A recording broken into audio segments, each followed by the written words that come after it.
ഇനിയിപ്പോ താടി കൈയും കൊടുത്തിട്ട് ഇപ്പൊ എന്തിട്ടാണ് ഏട്ടൻ നീ 50,000 രൂപയാണ് ഏട്ടൻ കൊണ്ട് കളഞ്ഞ. 50,000 രൂപ. ഏട്ടന് ബ്രേക്ക് ഒന്ന് ചവിട്ടി കൂടിയിരുന്ന എത്ര കാലം കൊണ്ട് ഏട്ടൻ വണ്ടി ഓട്ടിക്കുന്നു, എത്ര വർഷം കൊണ്ട് ഏട്ടൻ വണ്ടി ഓട്ടിക്കുന്നു. ഏട്ടനെ പറഞ്ഞിട്ട് കാര്യമില്ല, ഏട്ടൻ ലൈസൻസ് ഒന്നില്ല. ആ ആളെ വേണം ആദ്യം ചെരുപ്പൂരി അടിക്കാൻ. നീയല്ലേ വണ്ടി ഓടിച്ചത്? ഞാൻ വണ്ടി ഓടിച്ചെങ്കിൽ ബ്രേക്ക് ഏട്ടൻ ചവിട്ടി കൂടിയിരുന്ന. നീയല്ലേ ചവിട്ടേണ്ടത്, വണ്ടി ഓടിക്കണല്ലേ ചവിട്ടേണ്ടത്. ചവിട്ടാം, എല്ലാം ഞാൻ തന്നെ ചെയ്യാം. വീട്ടിലെ ജോലി മൊത്തം ഞാൻ ചെയ്യണം. വണ്ടി ഓടിക്കുമ്പോൾ സ്റ്റിയറിംഗ് പിടിക്കണം, ക്ലച്ച് ചവിട്ടണം, ഗിയർ മാറണം, പാത്രം കഴുകണം, തുണി അലക്കണം, എല്ലാം ഞാൻ ഒറ്റയ്ക്ക് തന്നെ ചെയ്യാം.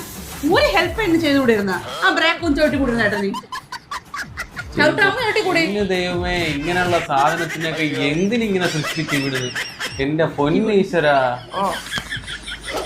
ഭഗവാനേ, എല്ലാം എന്റെ കൊണ്ടേ കൊണ്ടുവന്നു. 50,000 രൂപ, 50,000 രൂപ.